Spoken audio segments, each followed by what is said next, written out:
Los Angeles. Yes, thank you very much, Ed. Yes, I've been working with Ed for a couple of years on this initiative, and I'm very passionate about the issue.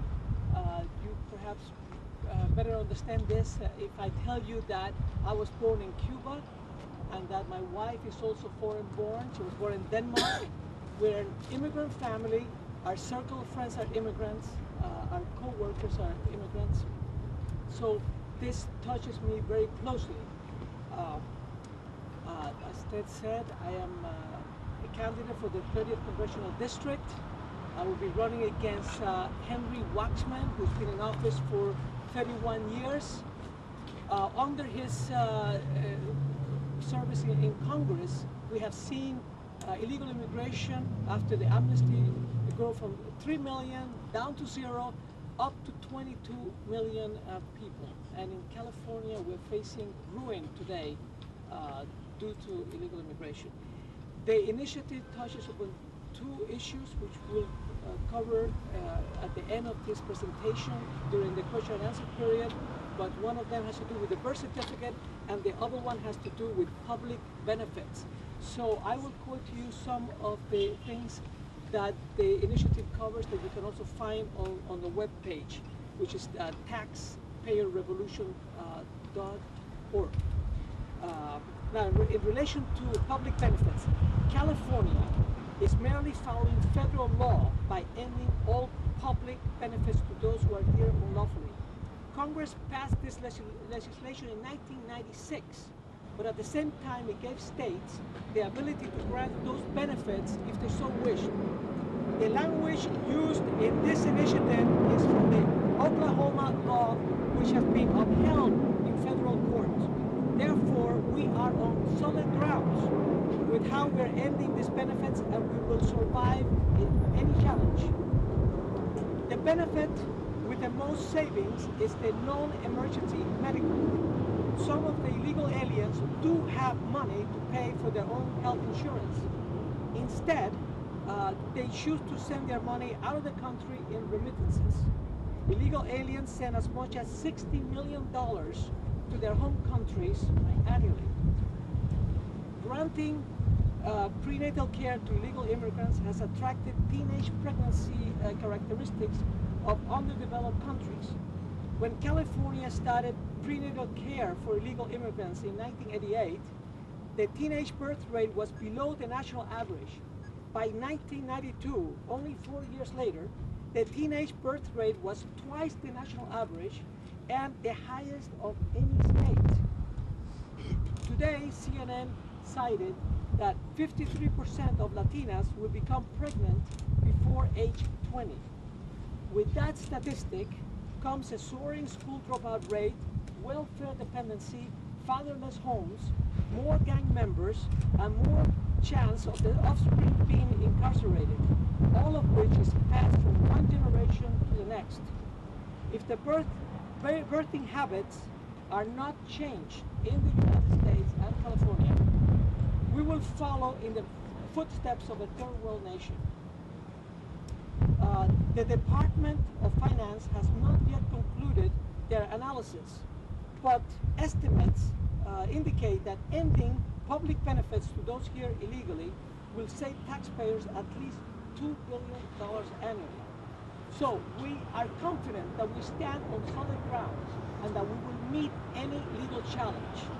There is one point that I wanted to share with those of you who have never given birth in California, and you may not be familiar with the California issued birth certificate, but here's one of them. And this one covers my daughter's birth. There is a place here for the mother and father's name, and next to it indicate where is your place of birth. In my case, Cuba. My wife's case, Denmark. Our initiative essentially does not change anything in that anyone reading a California birth certificate can see whether the parents are foreign born or not. So we are going to start collecting signatures on the initiative beginning today. Thank you so much. Elimination of the child-only CalWorks benefits As you are aware, Governor Schwarzenegger has proposed eliminating the entire program. What we are doing is eliminating, which is about 1/3 of that program, 1/3 of the benefits, which go to, in essence, all parents who are here illegally or who are functioning outside of the law. Those are parents who refuse to go to work, refuse to be drug tested. There's also a category of fleeing felons, and then the category of the parent who's here illegally. So what this initiative does is takes away what is now a practice of giving these parents direct deposited checks into their banks for 18 years. There are only 2 states that are doing that. That is New York and California. Every other state cuts this benefit off after 5 years. So California will be able to save over $1 billion by eliminating this program. I've talked to Senator Steinberg's office about this, and they agreed that all of these parents have other options in life, what they can do. They can go to work, they can get off drugs, they can move to another state, or they can return to their country if they can't afford the children that they're having right here in California. So that's what this initiative is going to be able to do. The federal law does not require states to issue checks to children in the benefit of the child if the parent does not qualify. But California does it regardless. In any case, that is what we're going to end. Now there's one other part that I want to talk to you about. It could be one of the most important things, and it's going to back to back on what Senator Morrow had said. He had told you that the price for paying for the births for the children of the undocumented illegal are $400 million. And I have the article right here. Medi-Cal tab for undocumented new moms, $400 million. That's what we're told. That is what we're told, but it is much higher than that. Let me tell you that the Center for Disease Control says 12% of the births in the United States are premature. There are births with disabilities. None of that is in this $400 million, not one dime. This is all for regular delivery or C-section. If you calculate 12% of the births, which is roughly about 12,000 to 15,000 a year, that would be premature, and you take the amount that the San Diego Union wrote for the average cost of a premature birth, and you are up to $2 billion a year. That is what it costs. And in the high years, it's $2.6 billion. Now perhaps the state gets it done for less. I leave it up to you reporters to find out.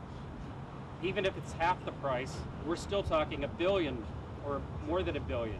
So those are the types of things that we would like the San Diego Union Tribune to address, that use you news reporters to take this question to the governor, what they intend to do about this serious, expensive birth tourism problem that is in California.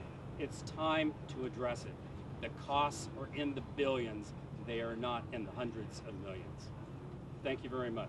Now I'm going to answer some general questions. You want to know how many signatures we need?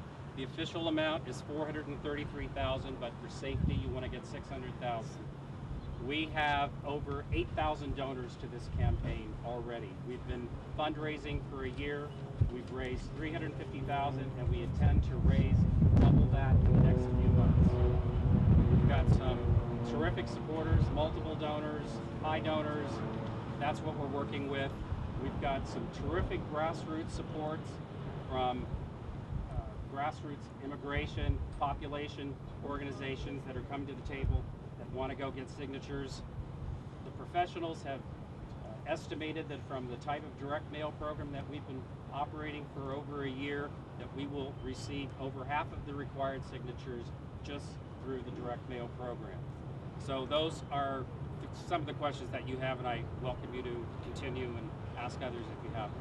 Go ahead. How many senators and congressmen do you have? We have Congressman Bldg and Congressman Rohrabacher, and let me tell you, with Congressman Bldg, he has said it flat out that a lot of these parents who are getting this child-only CalWorks benefit program with the direct deposit check into their bank are actually no longer living in the United States.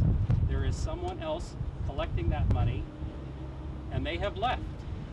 And he has said that. So that's another part of the reason that we want to clamp down on that program.